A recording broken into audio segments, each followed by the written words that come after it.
On a cold and stormy night, Ethan sat alone in his small workshop at the edge of a quiet town. The wind howled outside, rain hit the metal roof, and thunder rolled like a giant growling in the sky. Ethan was a mechanic, a man who fixed broken machines for people who barely remembered his name. He liked the peace of the night, even if it came with loneliness. He was used to it. Life had been quiet and empty for too long. As he worked on an old motorcycle engine, the lights suddenly flickered. The power went out for a second, then came back on with a buzz. Ethan sighed and reached for his tools again. But then he heard something strange, a faint, distant crash, like metal tearing through the air, followed by a soft explosion somewhere in the hills behind his house. He froze. It didn't sound like thunder. Curious and uneasy, Ethan grabbed his flashlight and jacket, then stepped into the rain. The night air was cold and sharp. He followed the muddy trail that led behind his workshop, his boots sinking into wet ground. The sound had come from the forest nearby. The trees were tall and dark, their branches swaying like long arms in the wind. Ethan kept walking, the beam of his flashlight trembling in the rain.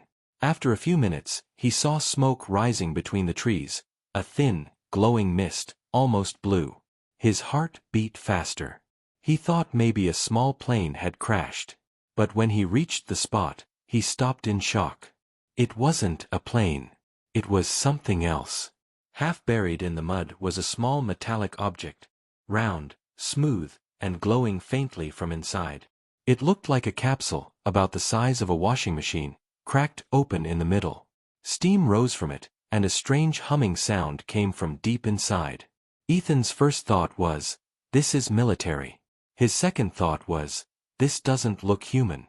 He hesitated, then crouched down. The metal was warm, even in the cold rain. Slowly, he pushed the cracked shell aside, and his breath caught. Inside was a small creature, curled up and trembling. It had silver-blue skin, like liquid light, and tiny hands that gripped the edge of the pod. Its eyes blinked open, big, bright, and almost too human. Ethan stepped back in shock. The creature made a weak sound, soft and scared, like a child crying. It wasn't dangerous. It was afraid. Something in Ethan's heart softened. He couldn't leave it there in the cold. Carefully, he took off his jacket and wrapped the creature inside. It felt light, warm, and oddly smooth. "It's okay," Ethan whispered, though he didn't know if it could understand. The creature looked at him with glowing eyes, as if trying to read his face. Then it closed its eyes and went still. Ethan carried it back to his workshop through the storm, glancing behind him again and again. The blue light from the pod still glowed faintly behind the trees. When he reached his house, he placed the creature on a blanket near the heater. It shivered once, then let out a soft sigh. Ethan found himself smiling. "Guess I found you," he muttered. "Or maybe you found me." He had no idea what he had just brought home. Hours passed. The storm outside grew quieter, and the workshop filled with the soft hum of the heater. Ethan watched the creature sleep, wondering if it was even alive in the same way he was. Its skin shimmered faintly whenever lightning flashed through the window. It looked peaceful now. Ethan gently cleaned the dirt off its face and noticed a small mark on its arm, a glowing pattern that looked like a star map. It pulsed slowly, like a heartbeat. He reached out to touch it, but the creature suddenly stirred. Its eyes opened again, glowing bright blue. Ethan froze. The creature looked at him and made a small sound. Then, to his surprise, it repeated softly, "Ethan." He blinked. "You can talk." The creature tilted its head. "Ethan," it said again, voice small and echoing. Ethan didn't know what to say. He laughed nervously. "Well, that's me, I guess." The creature smiled faintly, a strange but beautiful expression. Ethan felt something shift inside him, a sense of connection he hadn't felt in years. He stood and looked out the window, rain still dripping down the glass. "Where did you come from?" he whispered. The creature didn't answer. It had already fallen asleep again, softly glowing like a night light. Ethan turned off his tools and sat nearby, watching over it.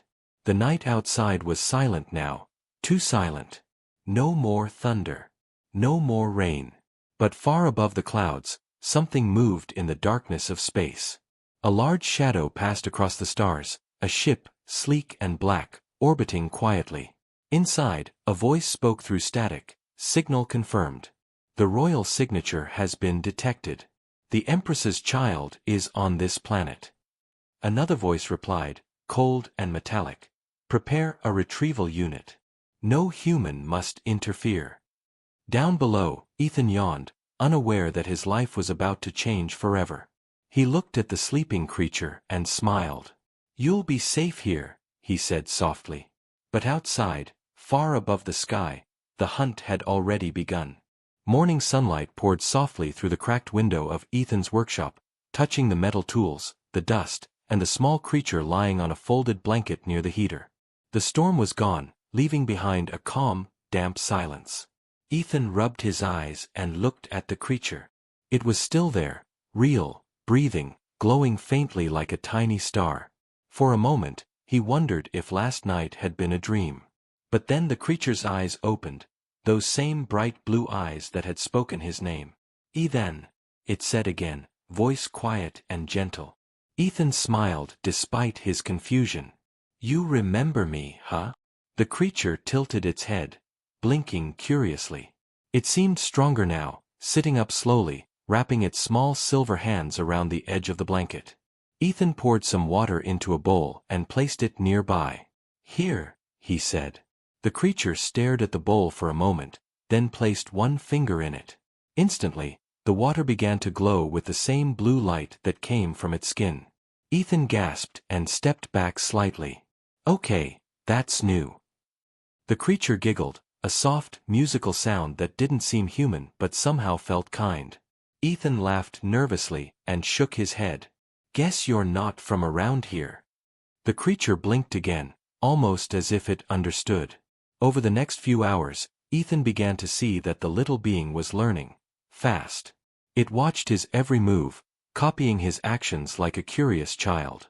When Ethan cleaned his tools, it tried to hand him the wrench, clumsy but eager to help.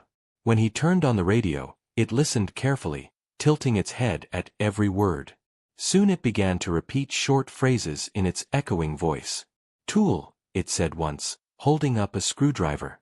Work. Ethan smiled. That's right. You're a smart one.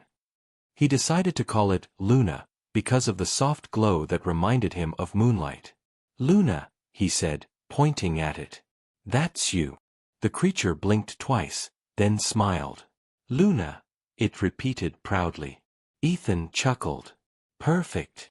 Days passed, and Ethan found himself looking forward to every moment with Luna. He repaired broken gadgets for neighbors during the day and spent his nights teaching Luna simple words or showing her how to draw with old pencils. She learned to laugh when he laughed and frown when he sighed. She even liked music. Whenever Ethan played soft tunes on the radio, she would hum along, her skin pulsing with gentle light. But sometimes, strange things happened around her. One evening, as Ethan worked on fixing a small drone, the machine suddenly came to life on its own. It lifted off the table and hovered quietly beside Luna. She reached out a hand, and the drone followed her movements, like a pet obeying its owner. Ethan stared in disbelief. Did you do that? Luna looked at him with innocent eyes, then giggled again. Fly, she said. Ethan didn't know whether to be amazed or scared.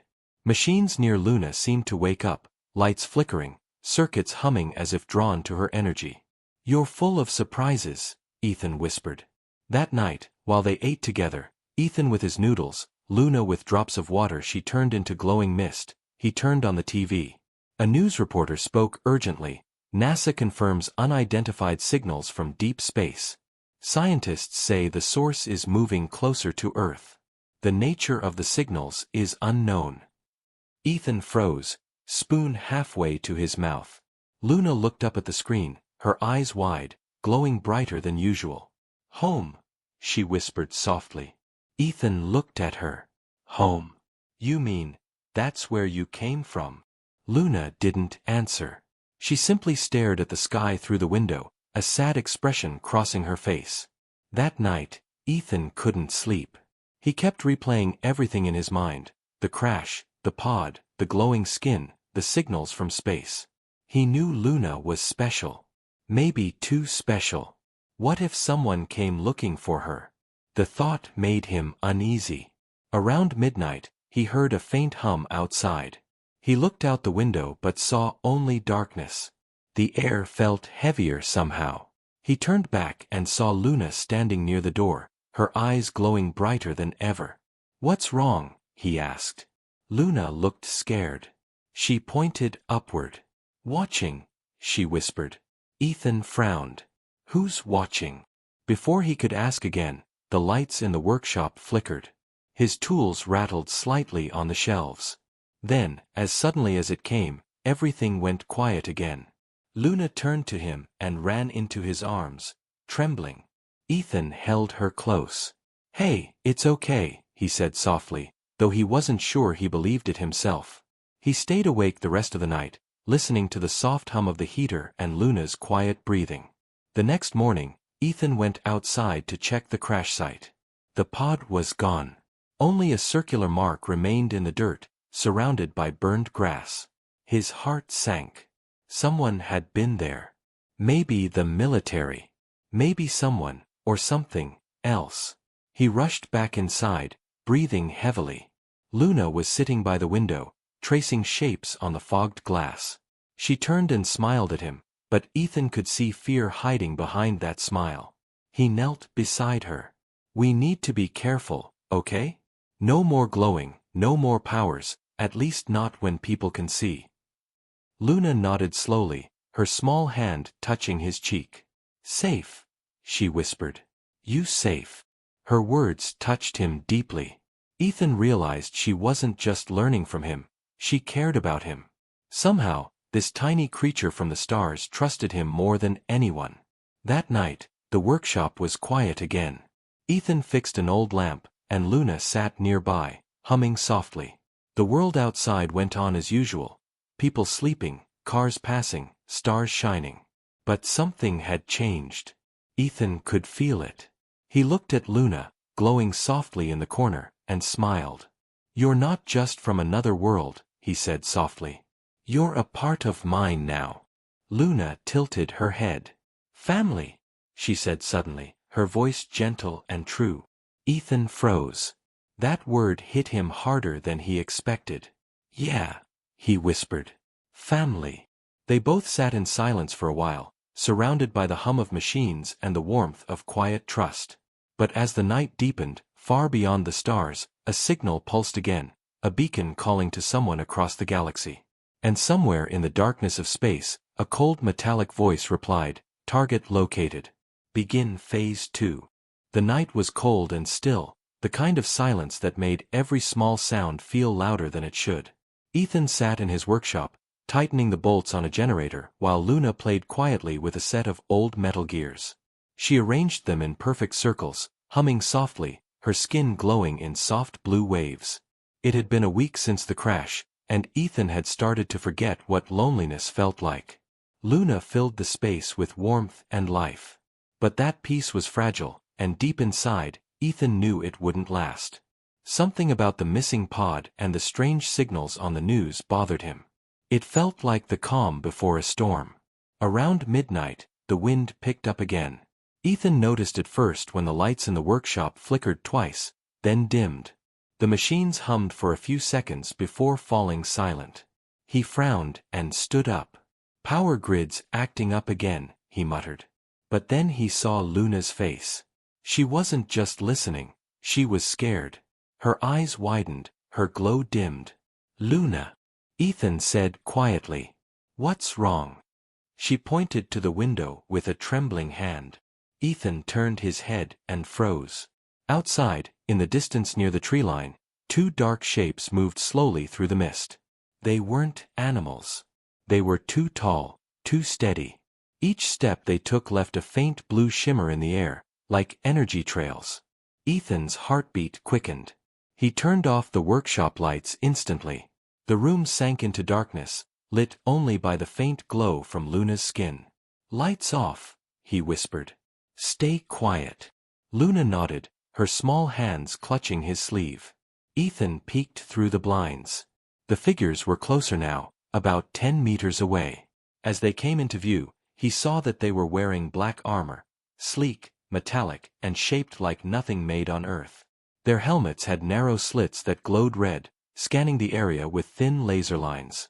One of them raised a strange device that emitted a low humming sound, sweeping it across the ground. When it passed over the dirt, small sparks lit up, like it was tracking something invisible. Ethan's stomach dropped. They were tracking Luna's crash site. They found the trail, he whispered. He needed to move. Quickly, he led Luna to the back of the workshop, to the small storage room he rarely used. It was hidden behind shelves stacked with old tires and boxes of spare parts. Hide in here, he said softly. Luna's eyes glowed with worry. Ethan, come, she asked in her broken English. I'll be close, he promised. Don't make a sound. He shut the door quietly and turned back to the main room, heart pounding. He could see flashes of red light moving outside. The armored figures were now right behind the building. One of them spoke in a strange language, deep, harsh sounds that echoed slightly, like digital growls. Ethan couldn't understand the words, but one of them kept repeating something that sounded like, Hiera. Air. Air. He frowned. It sounded like, air.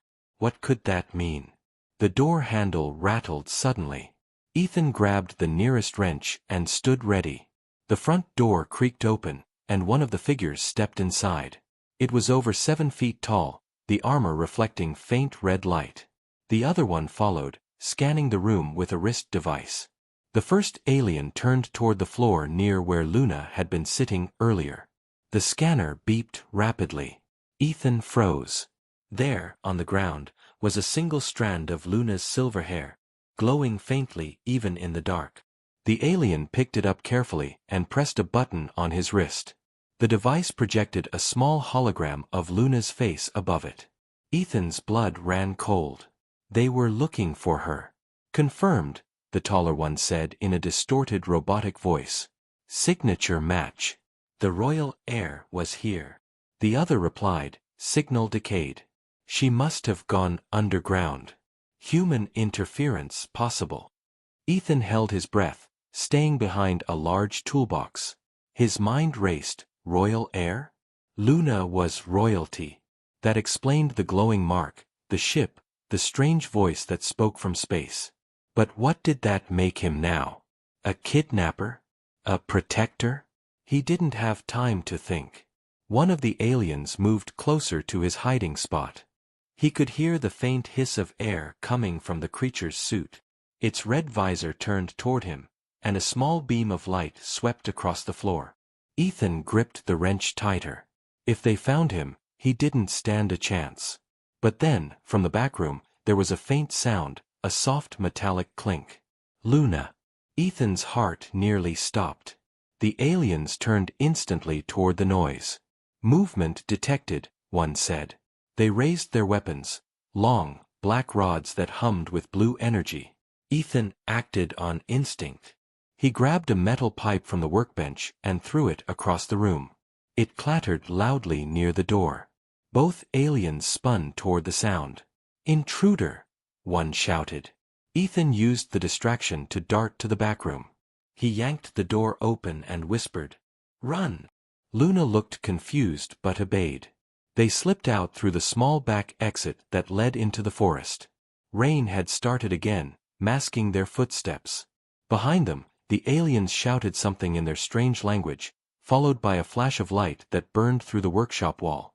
The machines inside exploded in sparks. Ethan and Luna ran through the trees, the cold air biting their faces.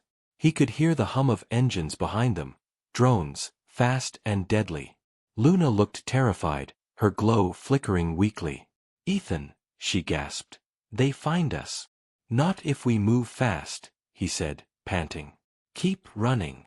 They reached a small clearing near the river, the sound of rushing water covering their noise. Ethan crouched behind a fallen log, holding Luna close. The drones passed overhead, scanning beams crisscrossing the forest. One beam passed right over them, and for a second Ethan thought it was over. But Luna raised her small hand, and suddenly, her skin glowed bright blue. The drone froze in midair, its lights flickering wildly. Then, with a sharp crack, it exploded silently, vanishing in a burst of light. Ethan stared in shock. Luna looked down, trembling, tears in her glowing eyes. "I'm sorry," she whispered. "No one hurt." Ethan held her tightly. "You did what you had to," he said softly. Above them, the rain fell harder, washing away their tracks. But far in the sky, the dark ship still hovered unseen. Inside, a cold voice spoke again. "Air is alive. Human interference confirmed. Prepare full extraction." Rain poured steadily through the dark forest as Ethan and Luna stumbled down the muddy trail, their clothes soaked, their breath visible in the cold night air. Ethan's heart pounded in his chest as he looked back toward the faint glow of his burning workshop. The aliens had destroyed everything he owned in minutes. His tools, his home, his quiet life, gone. But none of that mattered now. All that mattered was keeping Luna safe. She clung to his arm, shivering, her silver skin dimming like a dying light.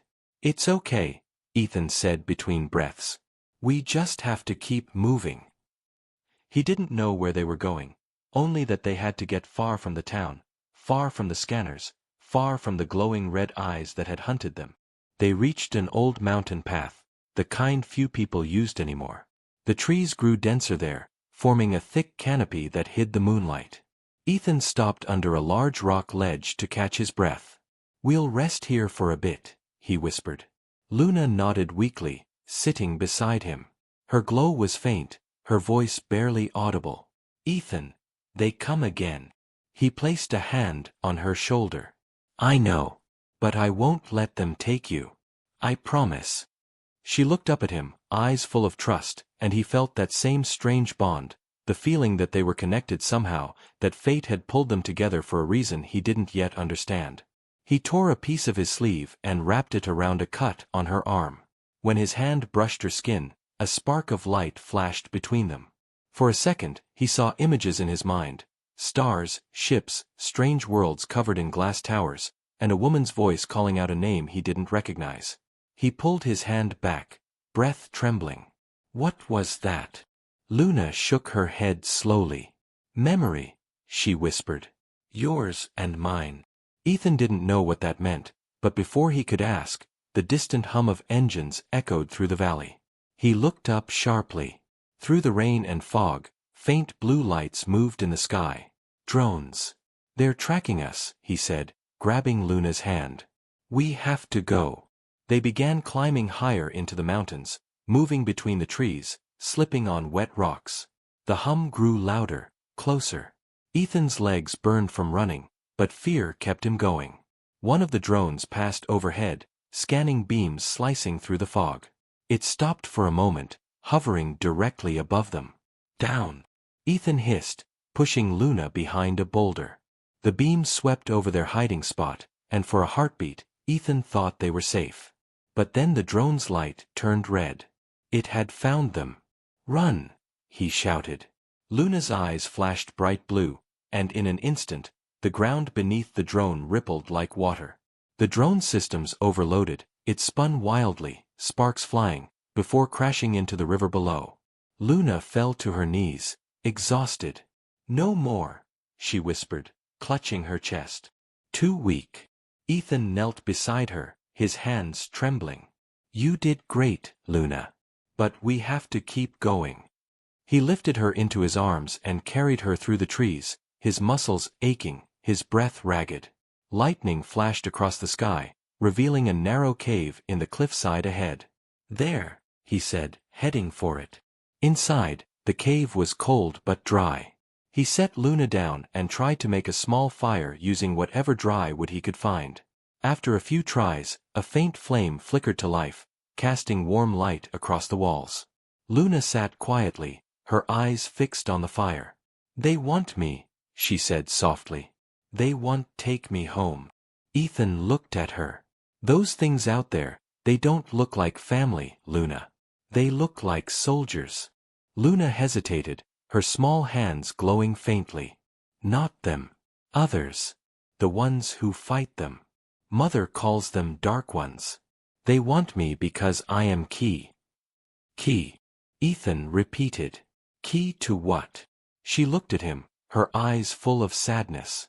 To end war. Before he could ask more, the cave rumbled faintly. Ethan stood up, his heart racing. A shadow moved outside, large, mechanical, and silent. He stepped toward the entrance and peeked out. Through the rain, he saw a massive ship descending through the clouds. It wasn't like the smaller drones, it was huge, triangular, and covered in glowing patterns. It hovered just above the forest, trees bending under the force of its energy. Ethan felt the air vibrate in his chest. Luna, he whispered. We need to move now. But Luna shook her head. No use. They find us. The ship's underside opened, and beams of light shot down, scanning the ground. Ethan grabbed Luna's hand. We'll find another way.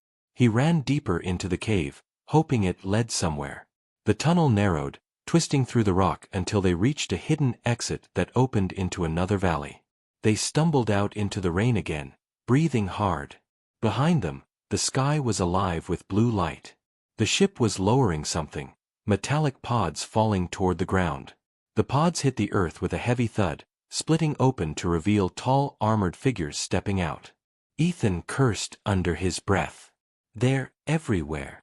Luna suddenly turned toward the mountain ridge. There, she said, pointing. Old station.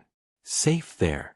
Ethan followed her gaze and saw, faintly through the fog, the silhouette of an abandoned radio tower. You sure? He asked. Yes, Luna replied. Metal hide signal. He didn't question it.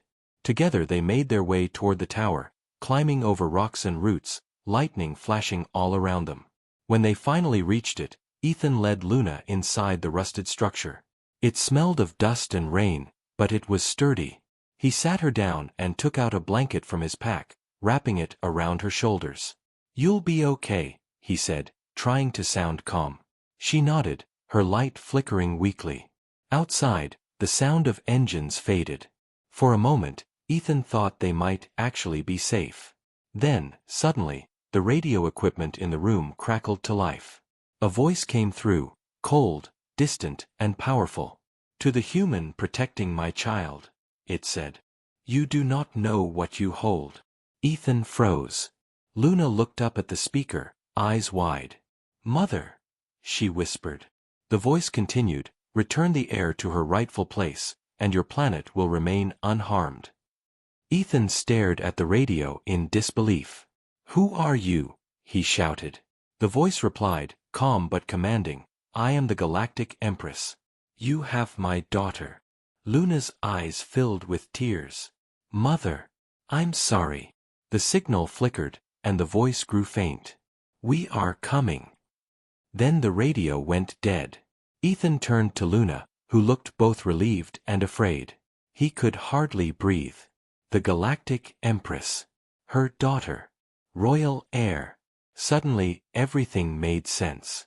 But before he could speak, Luna looked up toward the sky. Her eyes glowed brighter than ever, and her voice trembled. They not mother's soldiers, she whispered. They enemies. Ethan's blood ran cold as the ground trembled. Outside the tower, more pods were landing, and this time, the creatures stepping out were nothing like the ones before. They were bigger, darker, and moving fast. The war had come to Earth, and Ethan and Luna were right in the middle of it. The air was thick with smoke and static as dawn began to rise over the ruined valley. Ethan and Luna crouched in the shadow of the broken radio tower, watching the dark figures spread through the forest below. The sound of engines filled the sky as alien ships moved in slow, steady patterns above the clouds. The world that had once been quiet and familiar to Ethan now felt like part of a battlefield. He could still hear the Empress's voice echoing in his mind, calm, powerful, and full of warning. Return the heir to her rightful place, and your planet will remain unharmed. He didn't know what that meant, but he knew one thing for sure. Those soldiers out there weren't here to help. Luna sat beside him, clutching the glowing crystal she wore around her neck. Her silver skin looked pale, and her eyes were dim. "They won't take me," she whispered. "Not Mother's soldiers. They Dark Ones. Killers." Ethan looked at her, feeling anger and fear twist inside him. "Then we can't let them find you." He glanced at the broken communication equipment. The radio was dead, but a small transmitter still flickered faintly. "If I can boost this," he said, "maybe I can send a message, warn someone, maybe even talk to your mother again." Luna looked up, confused. "Talk, Mother?" "Yeah," Ethan said, already pulling out tools from his pack. "If she's powerful enough to send a signal this far, maybe she can get us out of here." He worked quickly, connecting wires, tapping on old panels, using his portable battery pack to power up the circuits. The machine hummed weakly, then a burst of static filled the room. He adjusted the frequency again and again until finally, a faint voice broke through the noise. "Human signature detected. Identify yourself." Ethan leaned forward.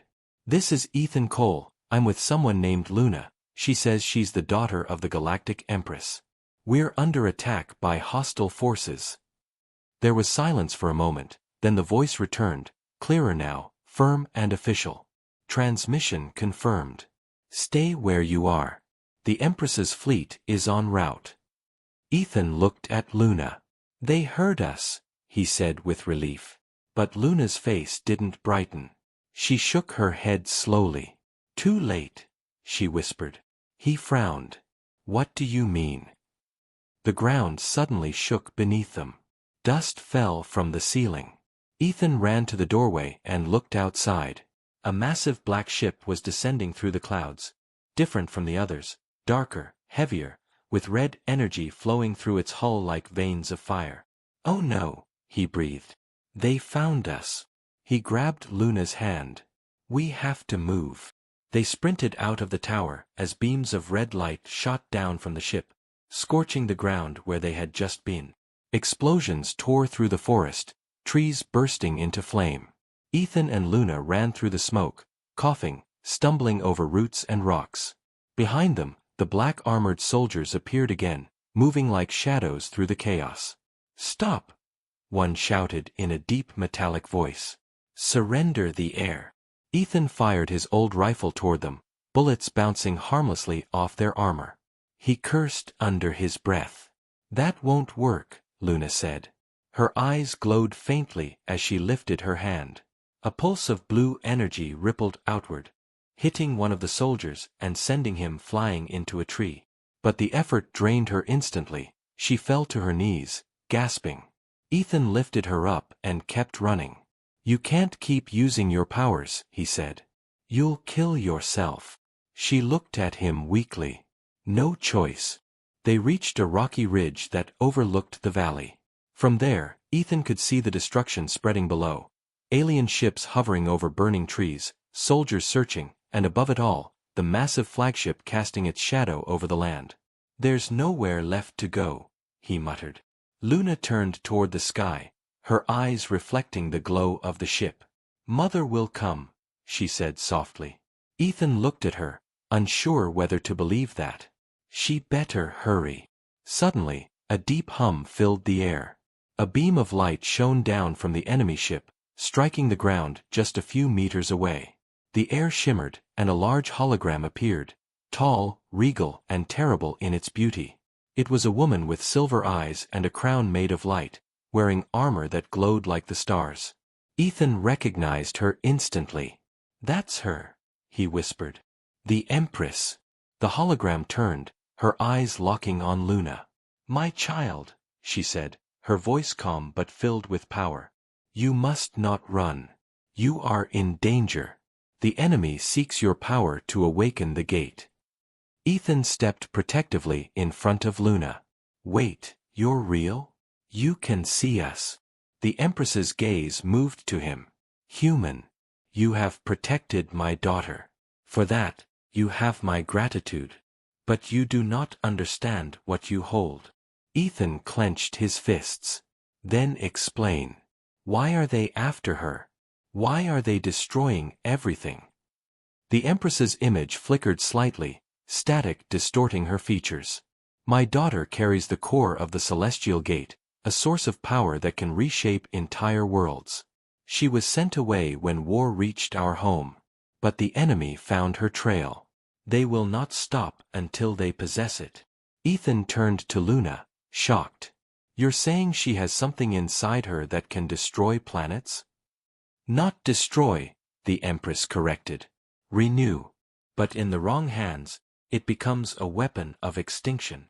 A loud crash shook the ground as another explosion struck nearby. The hologram flickered again. They are jamming my signal, the Empress said. I will send my fleet, but you must protect her until they arrive. Hide her where the stars cannot see. How? Ethan shouted. They're everywhere. You will know, the Empress said softly. The core will guide you. And then the hologram vanished. The sky went dark again, leaving only the sound of thunder and gunfire. Ethan stood frozen for a moment, trying to catch his breath. Luna looked up at him, her expression calm despite the chaos. Mother coming, she said quietly. We must live. He nodded, gripping her hand. Then we'll live. We'll fight. They ran again, following a narrow path that led deeper into the mountains. Behind them, the forest burned, and alien voices echoed through the smoke. The world around them felt like it was ending, but Ethan refused to give up. He had faced loneliness, loss, and fear, but now he had something worth protecting. As they climbed higher, lightning flashed across the sky, and for a brief second, Ethan saw the outline of something massive breaking through the clouds above. A fleet, silver ships shining like stars. The Empress's army had arrived. But so had the enemy. The war for the galaxy's most powerful secret was about to begin, and Earth was the battlefield. The storm had not stopped since the morning, the sky filled with ships. Lightning split the clouds while thunder rolled like the roar of distant monsters. Ethan and Luna hid inside a mountain cave overlooking the valley below, where fire burned through what used to be quiet forest. The Empress's silver fleet now faced the black enemy ships above Earth, their beams of light clashing in the clouds like living storms. Ethan sat near the cave entrance, watching the chaos, his rifle across his knees, though he knew it wouldn't do much against what was coming. Behind him, Luna sat quietly, staring into the flickering light of a small fire. Her glow was dim, her expression tired, older than her years. The air smelled of metal and ash. Ethan finally broke the silence. You need to tell me everything, he said softly. No more hiding. I can't protect you if I don't know what's really going on. Luna looked up, her eyes bright even through the smoke. Mother said core, she whispered. Inside me. It is true. Ethan turned toward her. The core? The thing that can reshape worlds. You mean that's you? Luna nodded slowly. Not me, but part of me. When I'm born, they give core to me. So no one can take it. It grows when I grow.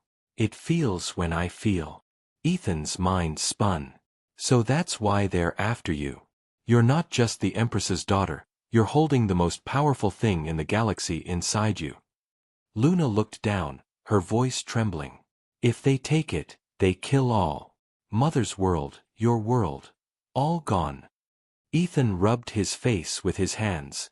And if they find us first, Earth becomes part of that war.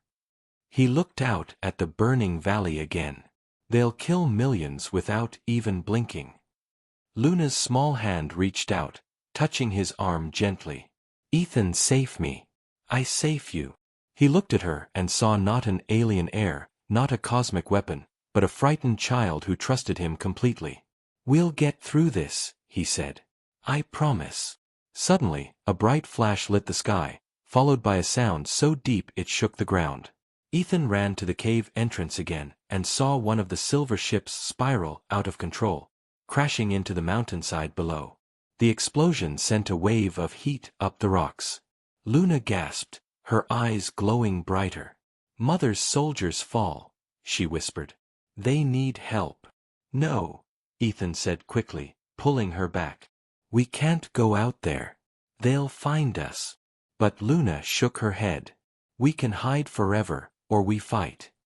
He stared at her, amazed by the strength in her voice. You're serious? Yes, she said simply. Mother says Core listens. Maybe now it listened to me. Before Ethan could stop her, Luna stepped toward the mouth of the cave and lifted her hands. The air shimmered around her, glowing blue. The rain outside froze in midair, drops hanging motionless like glass beads. The firelight flickered as energy rippled through the ground.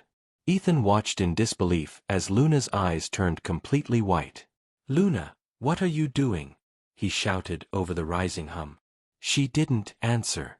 Her voice was different now, layered, echoing. I see them. I see Mother. I see enemy. Ethan shielded his face from the growing light. When it faded, Luna fell to her knees. He caught her before she hit the ground. Luna, are you okay? She nodded weakly. Mother comes soon. But bad ones know where we are. They come too.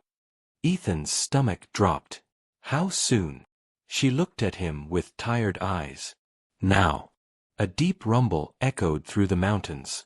Ethan turned to see dark figures climbing up the slope toward the cave. Black armored soldiers with red lights on their chests. Drones followed them, hovering like silent hawks. Ethan grabbed his rifle and pulled Luna behind him. Stay back, he whispered. He fired several shots, the noise echoing through the mountains, but the bullets bounced harmlessly off the armor. The soldiers advanced, weapons glowing with red energy. One raised his hand, and a beam of fire shot toward them, hitting the rocks near Ethan's head. He ducked, dragging Luna deeper into the cave. We need another way out, he shouted. Luna placed her hand on the cave wall. The stone began to shift, melting like sand under her touch, revealing a hidden tunnel leading downward. Ethan stared in shock. How did you? Core shows way, she said simply. They ran through the narrow passage, the light from Luna's skin guiding their way. Behind them, the soldiers' voices echoed closer. The tunnel opened into a massive underground chamber, glowing faintly from strange crystals embedded in the walls. In the center was an ancient structure, circular and covered in alien symbols. What is this place? Ethan asked, panting. Luna stepped forward slowly. Gate, she whispered. The celestial gate. The floor vibrated as she approached it.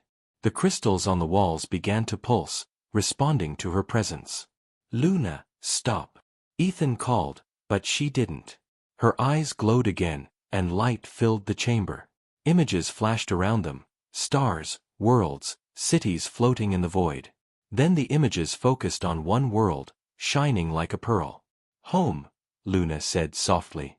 Mother's world. Ethan realized the gate was some kind of portal.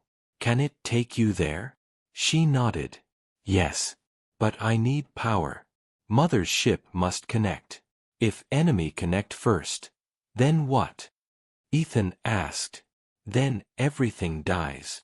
The sound of footsteps echoed through the tunnel behind them. The enemy soldiers were almost there.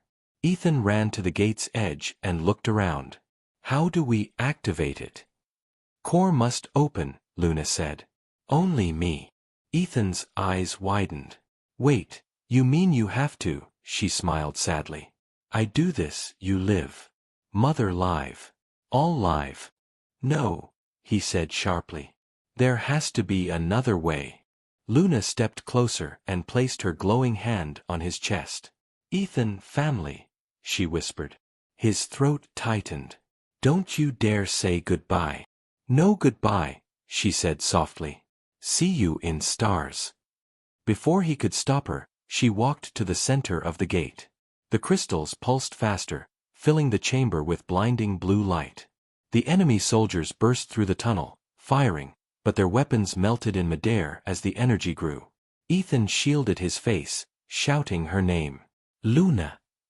Her voice echoed through the light, calm and strong. Mother, I come. The gate opened in a massive burst of energy, a wave that tore through the mountain and reached the sky.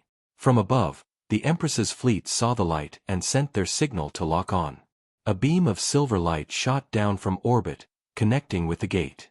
The enemy ships broke apart in the blast, disintegrating into dust. The entire mountain shook. When the light finally faded, the soldiers were gone. The gate stood quiet, cracked and smoking. Ethan fell to his knees, coughing. "Luna," he whispered, searching through the dust. He found only her crystal pendant, glowing faintly in the rubble. He picked it up and held it close. Outside, the storm was clearing. The sky was full of strange light, and among it, he thought he heard a familiar voice, soft, distant, and full of warmth. "Thank you, Ethan." He looked up and saw a single star shining brighter than the rest. He knew it was her. She had saved them all. Days passed after the storm of fire and light faded from the sky. The mountains were silent now, covered in gray ash and broken stone.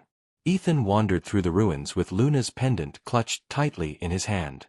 The once glowing crystal had dimmed, but sometimes it pulsed faintly, like a heartbeat. He had not seen another living soul since the explosion. The Empress's fleet had vanished into the sky, and the enemy ships were gone too. Burned, shattered, erased. Earth was scarred but alive. Ethan moved carefully among the rocks, his boots crunching on the charred ground. Smoke still rose in thin columns from the forest below. He found the remains of his cabin, nothing but black wood and ashes.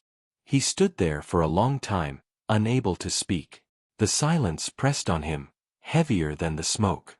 He whispered, "You did it, Luna. You saved everyone." The wind answered with only a soft sigh through the trees. As night came, he built a small fire and sat by it, staring at the pendant. Sometimes he thought he heard her voice in the flicker of the flames. "Ethan, home."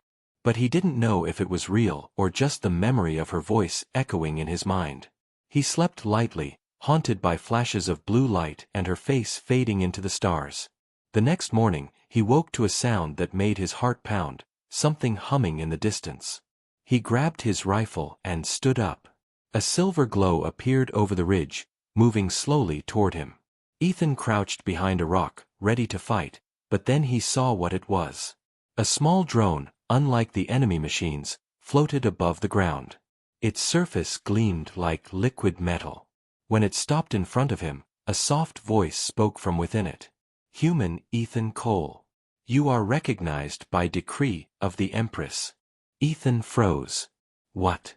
She's still alive." The drone's surface shimmered, and suddenly a hologram appeared, faint but clear enough for him to see the same regal figure he'd seen in the cave. The Empress. Her silver eyes glowed softly. "Ethan Cole," she said, her tone calm but filled with emotion. "Your world is safe. The darkness has been driven back beyond the stars." Ethan's throat tightened. "She's gone, isn't she? Luna." The Empress's gaze softened. "My daughter's light has returned to its origin. The core is home. But her bond with you remains strong. You kept her safe when even the stars could not. For that, you have my eternal gratitude." Ethan looked down at the pendant. "She's still here. Part of her," the Empress said. "The core binds energy and life. Her essence sleeps within that crystal. When the time comes, she will awaken again." Ethan's eyes widened. "You mean she's not gone forever?" "No life truly ends," the Empress said gently. "It only changes form. She has become one with the stars she loved." The drone hummed quietly as the hologram flickered slightly. "You are not forgotten, Ethan Cole. A monument will be built on your world, a promise of peace between our kind.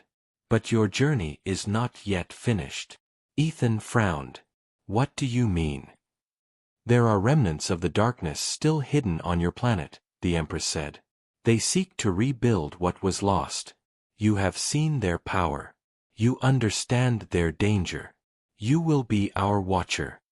Ethan took a step back. "Wait, you want me to fight them? I'm just a man. I don't have your technology or your power." The Empress smiled faintly. "You have something far greater.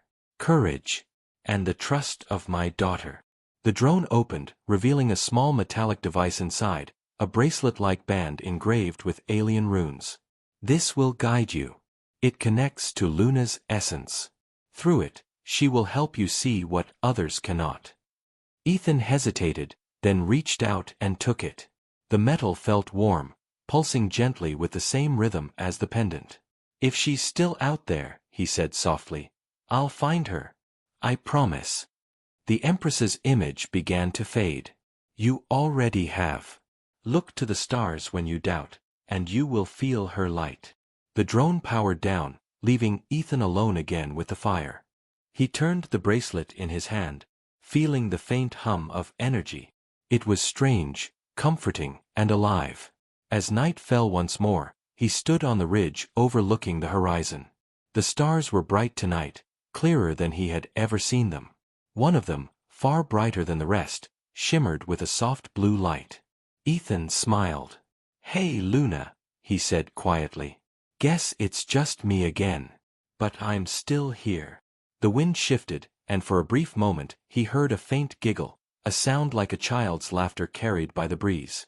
He looked up, and the blue star pulsed gently, almost like it was answering him.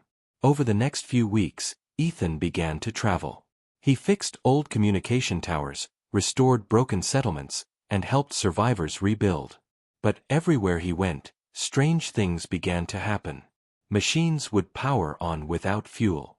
Lights flickered in rhythm with the pendant's pulse. Sometimes when danger came, wild animals, storms, or strange remnants of alien tech, the bracelet on his wrist would glow, and he'd hear Luna's voice whispering, Left, Ethan, move now. She was guiding him, protecting him. One night, while resting near a ruined city, Ethan was awakened by a soft blue light spreading through the streets. He followed it, drawn by its gentle hum, until he reached a large crater where something metallic lay half-buried. He brushed off the dust and saw a familiar symbol, the emblem of the Empress. Luna, he whispered. The pendant around his neck glowed brighter. The ground shook slightly as the object began to open, revealing a circular pod. Inside it, a small sphere floated, glowing with the same soft blue as Luna's eyes once did. Ethan reached out and touched it, and in that instant, memories flooded his mind, her laughter, her words, her promise. Then he heard her voice again, clearer than ever. Ethan, I am here.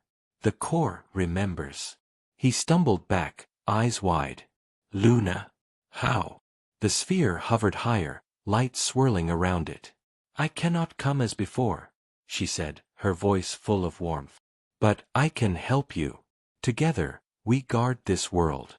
Tears filled his eyes. You really came back. Always, she said softly. You are my family. The blue light expanded, washing over the ruins, cleansing them of the dark residue left by the enemy's technology. The city glowed faintly, peaceful for the first time in months. Ethan stood in the middle of it, the pendant shining against his chest, the bracelet humming steadily. Then let's finish what we started, he whispered. And as the night deepened, the blue light rose into the sky, forming a pattern of stars that resembled a small child's face smiling down at him. Luna was watching. And the war that had once threatened galaxies had become something else, a promise, a connection between two worlds. Ethan turned toward the horizon, ready for whatever came next. The story was not over.